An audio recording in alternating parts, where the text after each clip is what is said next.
Assalamualaikum warahmatullahi wabarakatuh. Pada kesempatan ini saya akan menyampaikan tentang keutamaan baca basmalah. Dan di sini saya ambil dari kitab An-Nawadir, karya dari kita Syekh Syihabuddin Al-Qulyubi. Dan ketepatan ini berada dalam bab paling pertama. Jadi ada sebuah hikayat atau cerita, kisah nyata tentang istri yang soleha mempunyai suami yang jahat, mempunyai suami yang kejam, mempunyai suami yang munafik. Di sini dijelaskan Al-Hikayatul Ula fi Fadlil Basmalah. Kisah nyata yang pertama menjelaskan tentang keutamaan baca basmalah. Hukiyah anna imra'atan kana laha zawjun munafik wa kanat taqulu ala kulli syai'in min qaulin aw fi'lin bismillah. Diceritakan bahwasanya ada seorang perempuan yang mempunyai suami munafik, mempunyai suami yang jahat. Jadi wanita solehah ini punya suami yang kurang tepat. Suaminya itu munafik, suaminya jahat. Cuman wa kana taqulu ala kulli syai'in min qaulin aw fi'lin bismillah.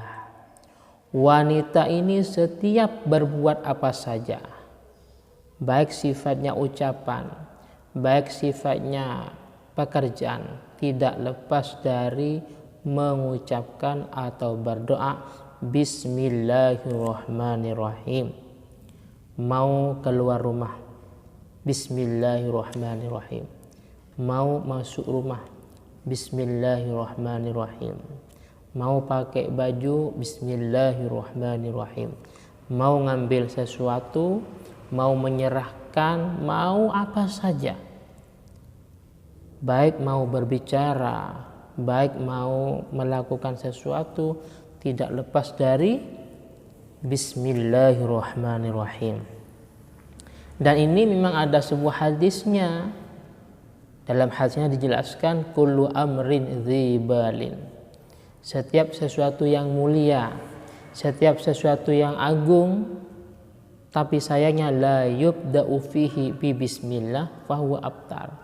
Yang tidak diawali dengan basmalah maka tidak ada nilai barokahnya.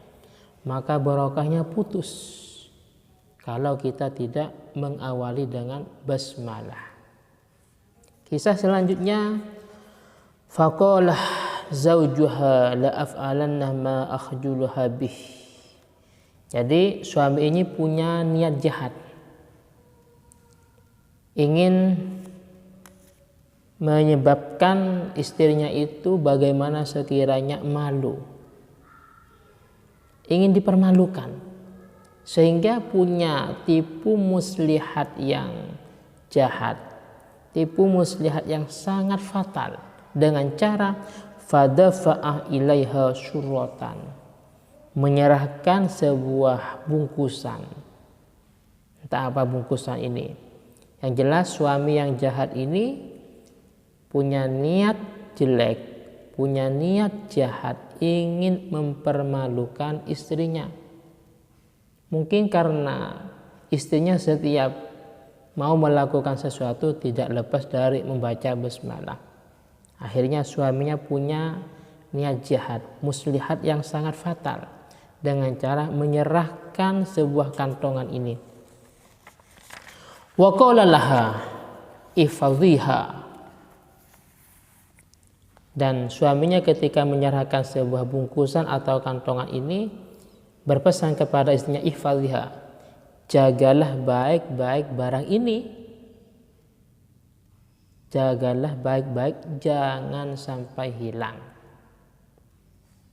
Akhirnya karena istri ini termasuk istri yang soleha, istri yang taat kepada suami selama dalam ruang lingkup tidak bermaksiat kepada Allah dan Rasulnya, maka fawadu'atha fi mahallin wada'atha falaha. Maka istri ini menyimpan baik-baik atau menaruh baik-baik barang tadi atau bungkusan tadi yang diberikan atau yang diserahkan oleh suaminya. Disimpan anggaplah kalau sekarang di sebuah lemari. Ini kan termasuk hirzul misli. Artinya barang kalau ada di lemari itu kan otomatis orang yang naruh di lemari itu tidak sembarangan, biar aman, biar tidak hilang. Cuman sayangnya wa akhadha syurrah wa akhadha ma fiha. Sayangnya suami itu ketika istrinya tidak ada di tempat ternyata mengambil bungkusan itu. Nah ini karena niatnya jahat. Pura-pura menyerahkan barangnya suruh disimpan ternyata enggak. Di balik itu dia punya niat jahat. Barang yang dia serahkan kepada istrinya diambil sendiri. Wa akhadha ma fiha. Dan isinya juga diambil. Mungkin kalau di bungkusan itu isinya sebuah harta benda mungkin diambil. Bukan cuma sekedar diambil tapi waramaha fi bi'rin fi darih. Bungkusan beserta isinya itu dilemparkan, dibuang ke dalam sumur yang ada di rumahnya. Ini suami yang jahat ingin mempermalukan istrinya. Setelah itu beberapa waktu kemudian summah talabaha minha. Karena bungkusan beserta isinya itu dibuang ke dalam sumur yang ada di rumahnya, kemudian suami yang jahat ini meminta kembali bungkusan itu. Dek, mana bungkusan kemarin mungkin? Bungkusan kemarin yang saya serahkan mana? Karena saya butuh mungkin bahasanya entah alasan apa yang jelas bungkusan itu ditarik atau diminta kembali. Ya karena ini istri yang solehah yang taat pada suaminya, maka faja'at ila mahalliha. Maka istri ini mendatangi tempat penyimpanan barang itu. Ya mungkin kalau disimpan di lemari, ya dia mendatangi di lemari itu, dan ini seperti biasanya waqalat bismillah. Seperti biasanya ketika mau mengambil sebuah benda, mau menerima, mau menyerahkan, mau ngambil apa saja, mau berucap, mau berbuat, tidak lepas dari mengatakan basmalah. Waqalat bismillah. Istri yang soleh ini tetap seperti biasanya mengatakan basmalah. Akhirnya fa'amarallahu ta'ala Jibril an yanzilah sari'an.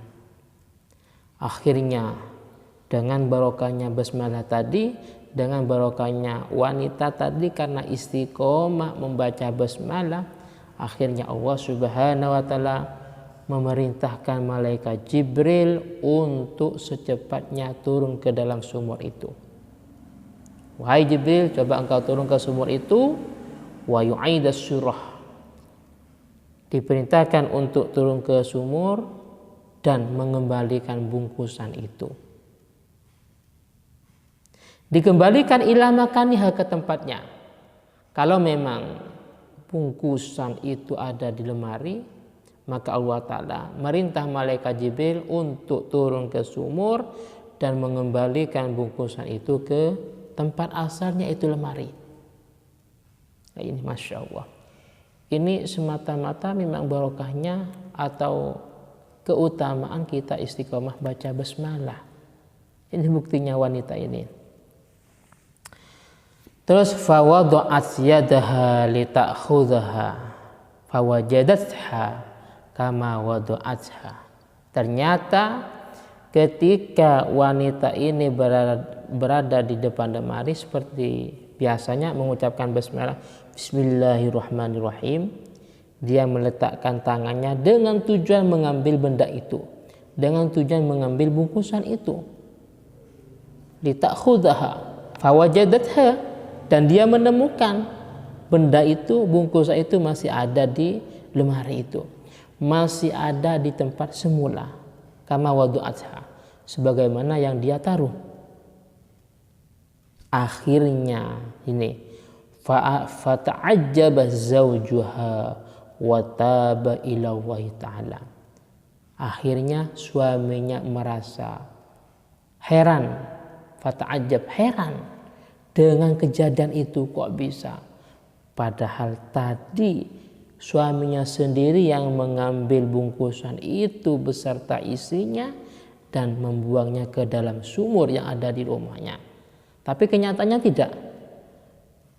Bungkusan itu masih ada di tempat asalnya, masih ada di lemari itu, dan bungkusan itu diambil oleh istrinya dan diserahkan ke suaminya. Karena suaminya merasa heran dengan kejadian ini, akhirnya dengan izin Allah Subhanahu wa taala wa taba ila Allah taala. Suami ini yang awalnya jahat, suami ini yang awalnya kejam, yang awalnya munafik, bukan suami yang soleh, tapi akhirnya dengan barokahnya istri istiqomah membaca basmalah, dia taubat kepada Allah Subhanahu wa taala, menjadi suami yang soleh, menjadi suami yang berbakti, menjalani amanah, menjalani perintah Allah Subhanahu wa taala dengan sebab barokahnya atau keutamaan istrinya membaca basmalah. Mungkin ini yang bisa saya sampaikan. Toh sekalipun sangat singkat dan sangat sebentar, semoga manfaat dan barokah. Dan jika ada kesalahan saya mohon maaf. Akhiran summa assalamualaikum warahmatullahi wabarakatuh.